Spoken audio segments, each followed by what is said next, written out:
बिस्मिल्लाहिर्रहमानिर्रहीम। अस्सलाम वालेकुम। कुर्बानी। दोस्तों, ये लफ्ज़ सुनते ही हज़रत इब्राहीम अलैहिस्सलाम का वो अजीम वाक़या याद आता है जब उन्होंने अल्लाह के हुक्म पर अपने प्यारे बेटे हज़रत इस्माइल अलैहिस्सलाम को कुर्बान करने का इरादा किया।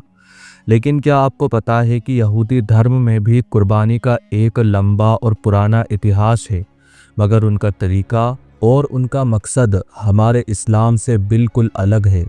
तो चलिए आज हम एक इल्म से भरपूर सफ़र शुरू करते हैं, जहां हम दोनों मज़हबों की कुर्बानी को कुरान, हदीस और तौरात के हवाले से समझेंगे। ये वीडियो आपको ना सिर्फ जानकारी देगा बल्कि आपके ईमान को भी ताज़ा करेगा। दोस्तों, यहूदी धर्म यानी जुडिज़्म दुनिया के सबसे पुराने मज़हबों में से एक है, जो तौहीद यानी एक खुदा पर यकीन का पैगाम देता है। ये मज़हब बनी इसराइल की कौम से जुड़ा है और इनकी बुनियाद हज़रत मूसा अलैहिस्सलाम के पैगाम पर रखी गई। उनकी मुक़द्दस किताब तौरात है, जो उनके लिए वही का दर्जा रखती है जैसे हमारे लिए कुरान है। यहूदी अपने मज़हब में हज़रत इब्राहीम अलैहिस्सलाम, हज़रत इसहाक़ अलैहिस्सलाम और हज़रत याक़ूब अलैहिस्सलाम को भी मानते हैं, लेकिन उनका अक़ीदा और अमल इस्लाम से काफ़ी मुख्तलिफ है।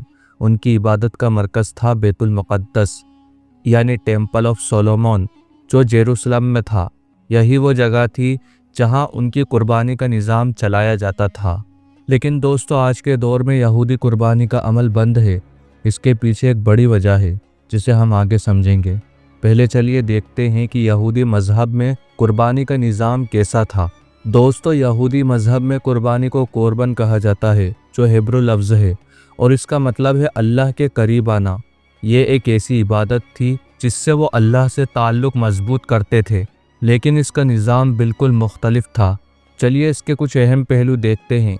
दोस्तों, यहूदी धर्म के मुताबिक कुर्बानी सिर्फ़ और सिर्फ बैतुल मुक़द्दस यानी टेम्पल ऑफ सोलोमन में जायज़ थी। किसी और जगह कुर्बानी देना हराम था। यह टेम्पल उनके मज़हब का रूहानी मरकज़ था और यहाँ कोहानिम यानी यहूदी प्रीस्ट कुर्बानी का अमल अंजाम देते थे।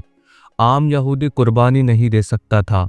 सिर्फ एक ख़ास तबका जो कोहानिम या लेविट्स कहलाता था, वो कुर्बानी का हक रखता था। आम लोग अपना जानवर टेम्पल ले जाते, लेकिन ज़िबा का काम सिर्फ प्रीस्ट ही करते। यहूदी धर्म में कुर्बानी कई तरह की होती थी और हर एक का मकसद अलग अलग था। जैसे बर्न्ट ऑफरिंग, इसमें पूरा जानवर जला दिया जाता था और ये अल्लाह के लिए पूरी तरह कुर्बान होता था। सीन ऑफरिंग, ये गुनाहों के कफ़ारे के लिए होती थी, जिसमें जानवर का कुछ हिस्सा जला दिया जाता था और कुछ प्रीस्ट के लिए होता था। पीस ऑफरिंग, ये शुक्राना या नजराने के लिए होती थी, जिसमें गोश्त का एक हिस्सा खुद खाने वाले, एक हिस्सा प्रीस्ट और एक हिस्सा अल्लाह के लिए जला दिया जाता था। गिल्ट ऑफरिंग, ये किसी ख़ास गुनाह जैसे चोरी या झूठ के कफ़ारे के लिए दी जाती थी। यहूदी कुर्बानी में जानवर की शर्त यह थी कि कुर्बानी के लिए जानवर का बिना ऐब होना ज़रूरी था, मतलब बिल्कुल साफ़ सुथरा, सेहतमंद और किसी नुक्स के बग़ैर। बकरी, गाय या कभी कभी कबूतर भी कुर्बान किए जाते थे, लेकिन इस्लाम के ज़िबा के तरीके से फ़र्क था। उनके यहाँ बिस्मिल्लाह या कोई ख़ास दुआ नहीं पढ़ी जाती थी, बस एक ख़ास रिचुअल के साथ ज़िबा होता था। यहूदी कुर्बानी में जानवर का खून टेम्पल के कुर्बानगाह पर छिड़का जाता था और इसका एक हिस्सा या पूरा जानवर जला दिया जाता था। गोश्त का तकसीम का निज़ाम भी मुख्तलिफ था, यानी कि काफ़ी अलग था। ज़्यादातर या तो जला दिया जाता या प्रीस्ट के लिए होता। अब सवाल ये है कि यहूदी लोग आज कुर्बानी क्यों नहीं देते। इसके पीछे एक बड़ी वजह है।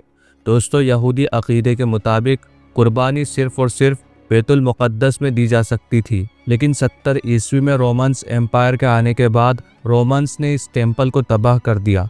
तब से यहूदी कुर्बानी का निज़ाम बंद है, क्योंकि उनका तीसरा टेम्पल अभी तक नहीं बना। यहूदी लोग आज भी इस इंतज़ार में हैं कि एक दिन उनका थर्ड टेम्पल बनेगा और कुर्बानी का निज़ाम वापस शुरू होगा। आज के दौर में यहूदी लोग दुआ, रोज़ा और सदक़े को कुर्बानी का बदल समझते हैं। ख़ास तौर पर योम किप्पुर यानी डे ऑफ एटोनमेंट उनका सबसे अहम दिन है, जहां वो गुनाहों की माफ़ी मांगते हैं और रोज़ा रखते हैं। दोस्तों, चलिए अब दोनों मज़हबों की कुर्बानी के दरमियान फ़र्क को समझते हैं। سب سے پہلے یہودی قربانی آج بند ہو چکی ہے کیونکہ 70 عیسوی میں ان کا بیت المقدس تباہ ہو گیا، جبکہ مسلمانوں کی قربانی ہر سال عید الاضحیٰ پر زندہ اور جاری ہے۔ یہودی مذہب میں قربانی صرف کوہانیم یا پریسٹ ہی ادا کر سکتے تھے، جبکہ اسلام میں ہر صاحب نصاب مسلمان چاہے مرد ہو یا عورت وہ قربانی دے سکتا ہے۔ یہودی دھرم میں قربانی کے لیے صرف بیت المقدس ہی جائز جگہ تھی، جبکہ مسلمان دنیا کی کسی بھی حلال جگہ پر قربانی کر سکتے ہیں۔ یہودی قربانی میں کوئی خاص دعا یا نیت جیسے کہ بسم اللہ اللہ اکبر نہیں پڑھی جاتی تھی، جبکہ اسلام میں یہ ذکر فرض ہے اور قربانی کو اللہ کے لیے مختص کرتا ہے۔ گوشت کی تقسیم کے معاملے میں بھی فرق ہے۔ یہودی قربانی کا گوشت زیادہ تر پریسٹ کے لیے ہوتا تھا یا جلا دیا جاتا تھا، جبکہ مسلمان قربانی کا گوشت 3 حصوں میں تقسیم کرتے ہیں، ایک اپنے لیے، ایک رشتہ داروں کے لیے اور ایک غریب اور محتاج لوگوں کے لیے۔ یہودی قربانی میں جانور بنا عیب ہونا چاہیے تھا، لیکن ذبح کا طریقہ حلال نہیں تھا، جبکہ اسلام میں جانور نہ صرف بنا عیب ہونا چاہیے بلکہ حلال طریقے سے ذبح بھی کیا جاتا ہے۔ آخر میں یہودی قربانی زیادہ تر ریچولز اور گناہ کے کفارے کے لیے تھی، جبکہ مسلمانوں کی قربانی صرف اللہ کی رضا اور سنت ابراہیمی کو زندہ رکھنے کے لیے ہے۔ دوستو، اسلام نے قربانی کو نہ صرف عبادت بنایا بلکہ اس کا روحانی اور سماجی پہلو بھی اجاگر کیا۔ قرآن میں اللہ تعالیٰ فرماتا ہے، ان کی طرف دیکھو جب وہ اپنے قربان گاہ کی طرف جاتے ہیں، پھر جب وہ گر جائیں تو اس کا گوشت کھاؤ اور محتاج اور مانگنے والوں کو کھلاؤ۔ یہ آیت بتاتی ہے کہ قربانی کا مقصد صرف ذبح نہیں ہے بلکہ غریبوں کا خیال، شکرانہ اور اللہ سے قربت حاصل کرنا ہے۔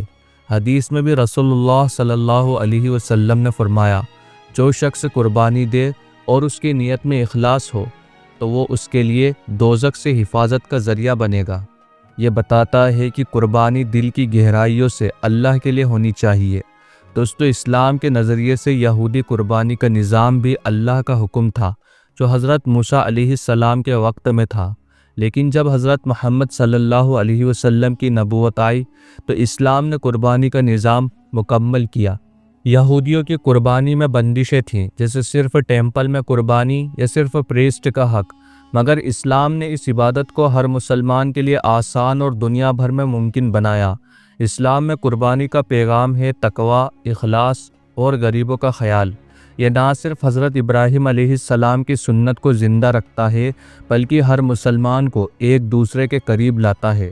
میرے پیارے دوستو، یہودی قربانی آج ایک اتہاس بن چکی ہے کیونکہ ان کا ٹیمپل تباہ ہو چکا، لیکن اسلام میں قربانی آج بھی ایک زندہ عبادت ہے جو ہر سال ہمیں حضرت ابراہیم علیہ السلام اور حضرت اسماعیل علیہ السلام کی ایمان اور قربانی کی یاد دلاتی ہے۔